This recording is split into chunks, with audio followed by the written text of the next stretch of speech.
कृपा प्रसादानं आणि भवानी मातेच्या आशीर्वादाने भर शिरकाव करून हे बातमी आम्ही मिळवली आहे. पण ती महाराजांना सांगशील की नाही? चंद्रजीराव बाजाने आपल्या पुत्राला शाही दरबारात नेऊन 10,000 सरदारकी मिळावी म्हणून राणोजी दरकाच्या मध्यस्थीने खटपट चालवले होते आणि मुद्दाम दादा दरबार भरून 10,000 पान सभानाने 10,000 बहाल करण्याची योजना बादशाहने आखली होती. 5,000 10,000 20,000 अशा सन्मान्य पदव्यांच्या रूपानं गुलामगिरीचे 5 शूर मराठे सरदारांच्या अडकवण्याचा डाव चंद्राईच्या मानी पोराने भर दरबारात फाडून पाडला. बादशाही 10,000 लाचेने ठोकरली आणि आपल्या स्वतंत्र देहाभोवती घट्ट आवडले जाणारे गुलामगिरीचे पास तटातट ढोळून टाकले. धन्य धन्य तो वीर, धन्य धन्य ते महाराष्ट्र रक्त, धन्य धन्य ही महाराष्ट्र भूमी. प्रत्यक्ष बादशाहच्या दरबारात सुद्धा मानी मराठा 10,000 लालूच टोकून निर्भयपणे सत्याची कास करू शकतो याचे अडल स्मरण आहे. महाराज राजे जयसिंहावर विश्वास ठेवून आपण आग्र्याला गेला आणि स्वाभिमान शून्यता दाखवून लावून मुद्रा ठोकणार नाही या सबबीने काहीच सांगतो. मराठ्यांची ताडमान मोडेल पण वाकणार नाही असं आम्ही सुद्धा छाती ठोकपणे बादशाला बजावलंय त्यावेळी. जसं तसं न्यायाने टेडे डाव खेळून आपण सर्व सहकार्याची स्वतःची सुटका करून घेतली त्यावेळी. हिरोजी फौजदारासारखे जीवाला जीव देणारे जिगर दोस्त आम्हाला त्यावेळी लाभले नसते तर आज तुमचा हा शुभा जिवंतच दिसला नसता.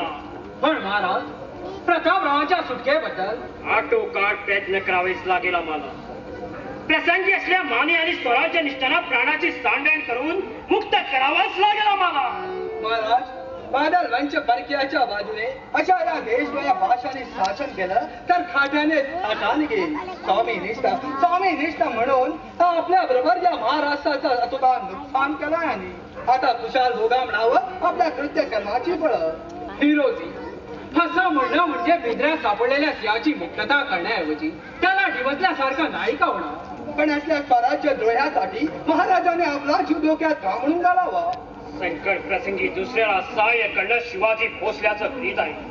या ब्रीदाला आम्हीच नव्हे तर महाराष्ट्रातील प्रत्येक मराठ्यानं जगलं पाहिजे.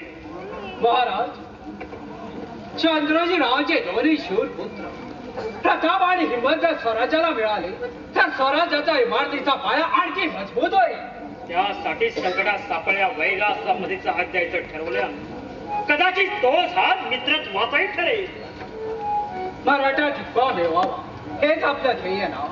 महाराज आपल्या देह सिद्धीसाठी प्रत्येक मराठ्याने तन मन झटजायला हवं हेच ना आपला इच्छा.